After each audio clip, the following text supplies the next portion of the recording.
Namaste guys, and welcome to another video of mine. So today I welcome you from my terrace and look at this beautiful view. I hope you can see a bit from behind. I think it kind of looks like India, and it's so sunny and the weather is just amazing. And yeah, so I'm gonna talk about a topic today that many of you were very interested in, and as some of you might know, I'm doing an internship currently in a school in Cairo. And then I thought, well, then why don't I just talk a bit about my experience teaching in India and my experience teaching in Mysore, in a school which was really entirely different from all other schools I had seen before. So let's go! First of all, I gotta tell you that the school that I was teaching in Mysore was, as I said, was very different from the normal private schools in India you would probably expect. So the kids did not have to wear uniforms. There was no competition, or the school was very much focused on not having competition between the kids or, you know, comparing them in any way. So if you give sweets, you have to give sweets to all of the kids.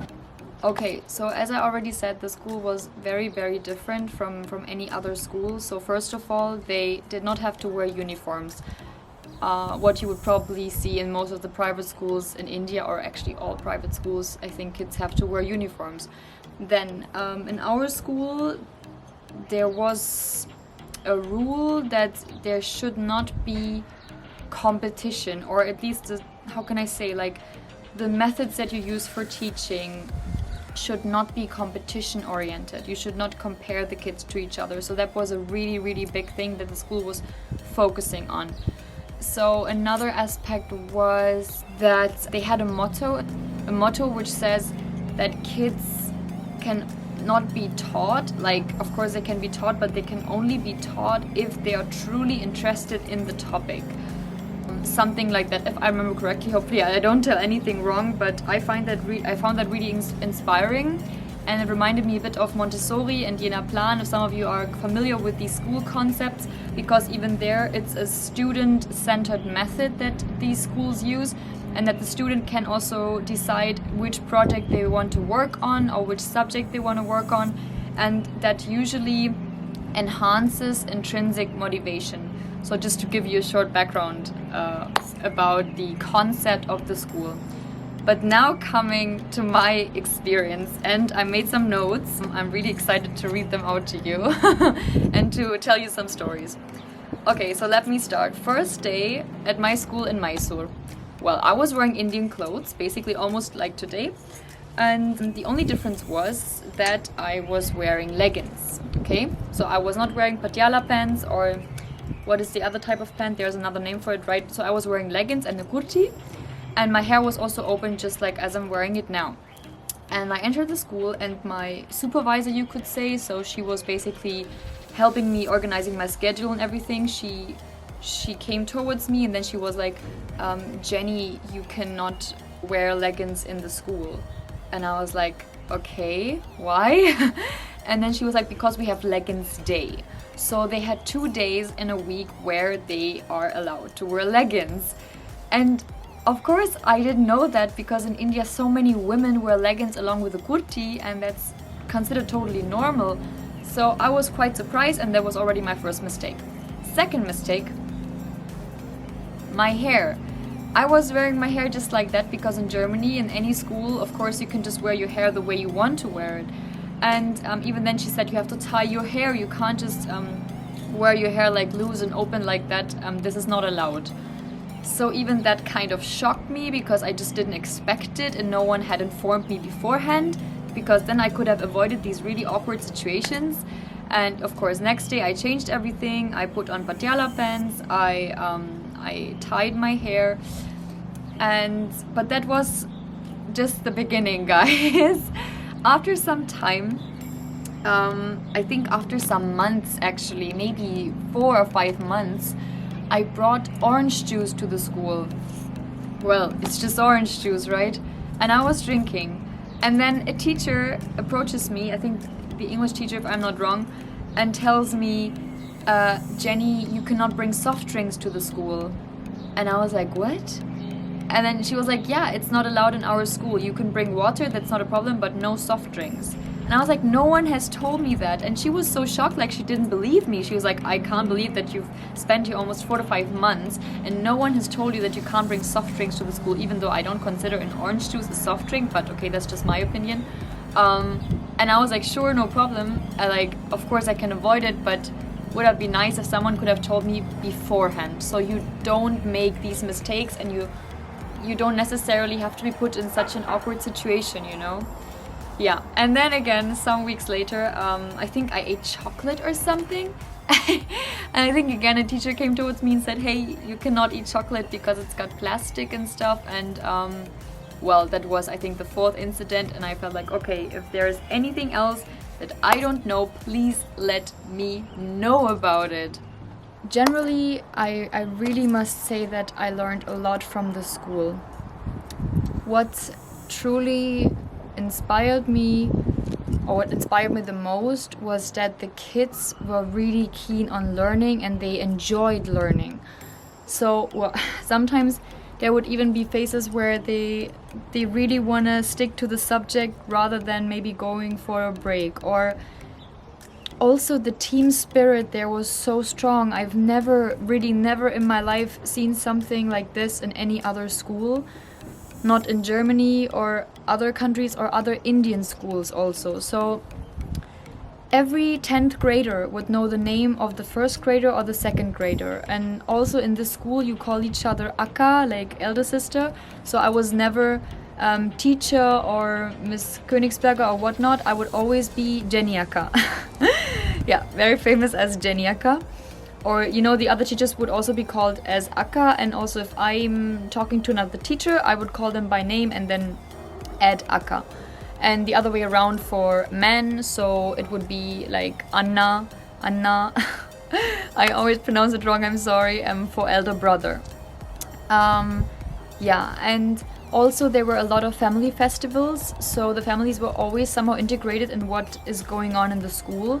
So for instance, they had, I think, like 2-3 yearly festivals where the parents can act in theater group, where the parents can perform a dance, where the parents can also come to the school and visit kind of like an art gallery of what their kids have produced.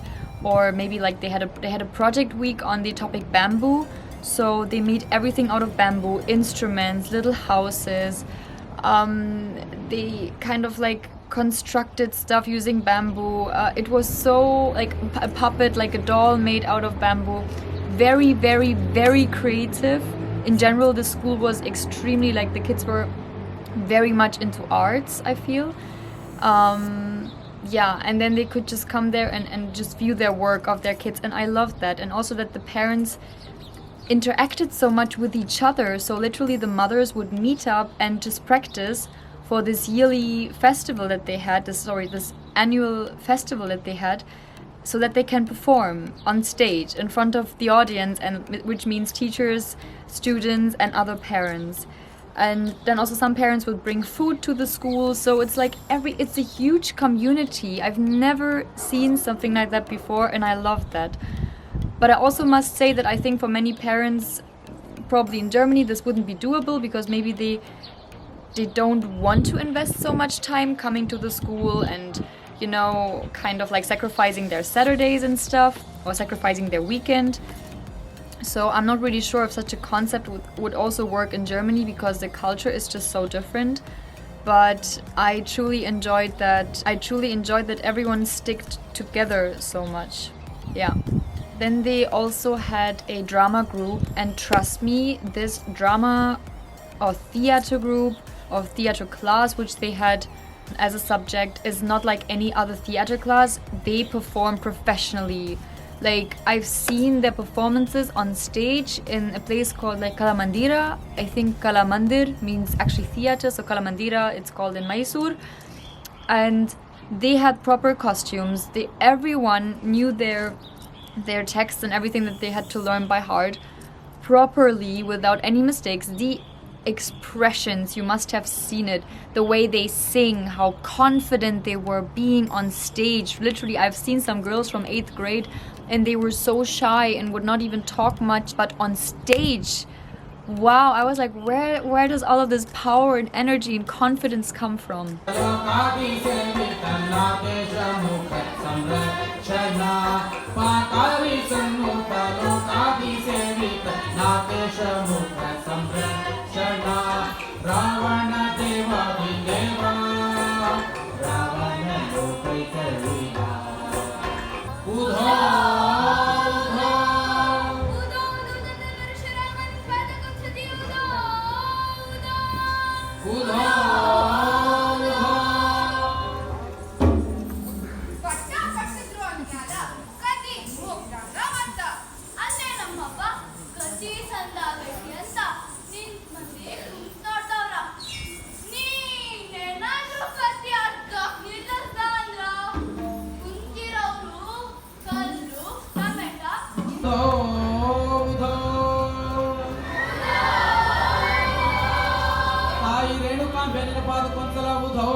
And I also must say that they had an amazing teacher, and I'm not just saying it so that the teacher is gonna like me or whatever. I really think so, that he was one of the best teachers in this entire school, because he knew how children think. He knew what they need. He knew how to put them in different roles within the theater play to maybe make them imagine a different situation, or maybe to educate them, or to like work on a specific behavioral problem also.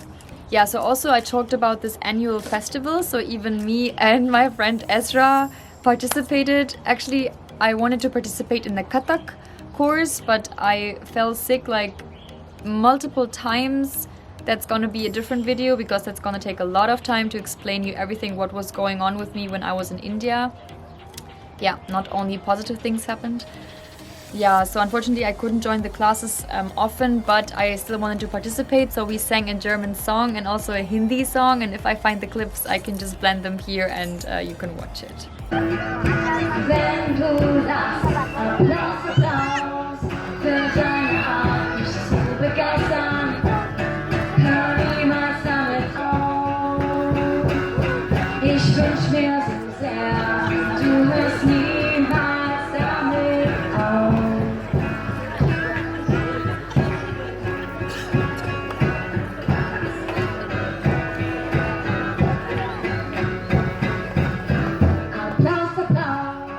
Applaus für deine Worte, mein Herz geht auf. Wenn du lachst, Applaus, Applaus für deine Art, mich zu begeistern. Hör niemals damit auf. Ich wünsch mir so sehr, du hörst niemals damit auf.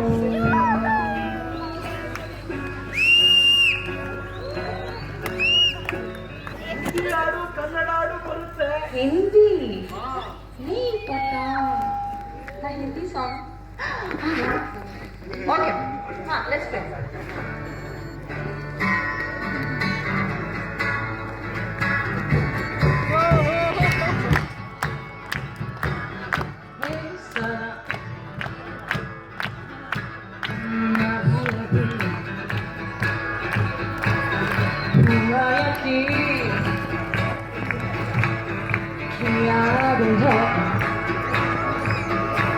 मुझ में कहीं सुबह मैं चल गया सूरज को मैं निकल गया रूबरू